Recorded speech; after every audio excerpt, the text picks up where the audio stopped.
Hi friends, எல்லோரும் எப்படி இருக்கீங்க? இன்றைக்கி வந்து பார்த்திங்கன்னா இனி ஒரு சில வீடியோஸ்லாம் பார்த்திங்கன்னா நான் ஹெல்த் டிப்ஸ் தர மாதிரி இருக்கேன். ஏன்னா வந்து நிறைய பேர் என்கிட்ட கேட்க ஆரம்பிச்சிட்டாங்க. ஆல்ரெடி நான் இதை பண்ணிட்டு தான் இருந்தேன். நான் ஒரு 2 இயர்ஸ் பிஃபோரு அது வந்து ஒர்க் லோடு காரணமாக வந்து என்னால் பண்ண முடியாமல் போச்சு. அதனால் இப்போ வந்து திருப்பி ஸ்டார்ட் பண்ணலான் இருக்கேன். ஸோ ஹெல்த் ரிலேட்டடாக எந்த ஒரு கொஸ்டின் இருந்தாலும் நீங்கள் என்னை கேட்கலாம். அதுக்கு நான் உங்களுக்கு பதில் சொல்கிறேன். இப்போ பார்த்திங்கன்னா நான் வந்து இனிஷியலாக நான் போட போகிற வீடியோ எதுன்னு பார்த்திங்கன்னா, இப்போ நிறைய பேருக்கு வரக்கூடிய பிரச்சனை, அதாவது எஸ்பெஷலி பார்த்திங்கன்னா டயபெட்டிக் பேஷண்ட் வந்து அவங்களுக்கே தெரியாமல் இது வந்துடும். மீன்ஸ் அதாவது அவங்களால ரெகக்னைஸ் பண்ண முடியாது, இது வந்து இந்த வலி தான் அப்படின்னு சொல்லிட்டு. அது என்னன்னு பார்த்திங்கன்னா சயாட்டிக் நர்வ். அதாவது இந்த சயாட்டிக் நர்வ் ரிலேட்டடாக வரக்கூடிய பெயின், அந்த பெயின் ஆரம்பத்தில் எங்கே ஆரம்பிக்கும், கிராஜுவலாக அது எப்படி வரும், அதுக்கு உண்டான ட்ரீட்மெண்ட் என்ன, எங்கே அதுக்கு பெஸ்ட்டு ட்ரீட்மெண்ட்டு, இது எல்லாமே வந்து இனி வரும் வீடியோக்குள்ளே நான் சொல்ல போகிறேன். நான் இந்த மாதிரி ஒவ்வொரு நமக்கு கண்ணை பற்றி பேச போகிறேன். கண்ணில் வந்து ஏகப்பட்ட பிரச்சனைங்க இருக்குது, நமக்கு தெரியாது. யூஸ்வலாக பார்த்திங்கன்னா ஜுரம், தலைவலி அப்படின்னா எல்லாருக்குமே தெரியும். ஆனால் கண்ணில் இருக்கிற ப்ரெஷர் அந்த மாதிரிலாம் தான் நிறைய பேருக்கு தெரியாது.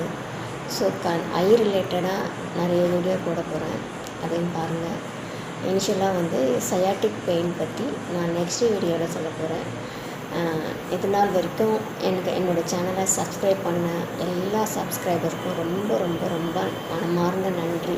ஏன்னா வந்து ரொம்ப சீக்கிரம் நான் எனக்கு இவ்வளோ தூரம் வந்ததே பெரிய விஷயமாக நான் நினைக்கிறேன். ஏன்னா நான் வந்து ஜஸ்ட்டு வந்து முதல் வீடியோ போடுறதே வந்து பார்த்திங்கன்னா என்னோடய பர்சனல் ஸ்ட்ரெஸ் பஸ்டராக தான் நான் போட்டேன். நான் ஏன்னா வந்து என்னோடய ஸ்ட்ரெஸ்ஸை நான் எப்படி வந்து ரிலீஸ் பண்ணணும்.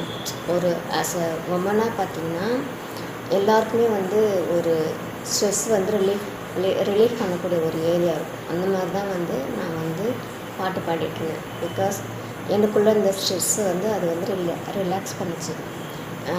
அது வந்து நான் மற்ற நேரத்தெல்லாம் விட பார்த்திங்கன்னா பாடும்போது ரொம்ப ஹாப்பியாக இருப்பேன். எல்லாத்தையும் மறந்துடுவேன். எவ்வளோ கவலைகளாக இருந்தாலும் சரி, அது என் கண்ணுக்கு தெரியாது. அது 4 பேர் வந்து அதை பார்க்கும்போது, நியூஸ் போகும்போது எனக்கு ரொம்ப என்கரேஜிங்காக இருக்கும். ஸோ என் கூட எங்கள் அக்கா, என் தங்கச்சிலாம் சொன்னாங்க சூப்பராக இருந்திருக்கு அப்படின்ட்டு. ஸோ அது இல்லாமல் இப்போது அதை கொஞ்சம் நிறுத்த மாட்டேன். ஏன்னா அதை நான் நிறுத்த முடியாது, அதுவும் இருக்கும். பட் இது வந்து மெயின். ஏன்னா வந்து ஜனங்களுக்கு என்னால் முடிஞ்சது எதனா பண்ணணும்ல, சும்மாவே இருக்கக்கூடாது. நம்ம இருந்தோம் என்னோடய ஸ்ட்ரெஸ்ஸை மட்டும் நான் ரிலாக்ஸ் பண்ணுறது தப்பு இல்லையா? மற்றவங்களும் என்ன மாதிரி நிறைய பேர் வந்து ஸ்ட்ரெஸ்ஸாக இருப்பாங்க. நிறைய உமன்ஸ் வந்து ஸ்ட்ரெஸ்ஸாக தான் இருப்பாங்க. ஏன்னா எதுவும் வெளியே சொல்லிக்க மாட்டாங்க. ஏன்னா வந்து அவங்க வெளியும் போக முடியாது, வீட்டுக்குள்ளேயும் வந்து யார்கிட்டையும் எதுவும் சொல்ல முடியாது. ஸோ அப்படி இருக்கும்போது அவங்கள வந்து அதுக்குள்ளேருந்து வெளியே எப்படி கொண்டு வரதுன்றதை நான் சொல்ல போகிறேன். நான் என்னோடய ஸ்ட்ரெஸ்லேருந்து எப்படி வெளியே வந்தேன்றதை நான் உங்கள்கிட்ட சொல்ல போகிறேன்.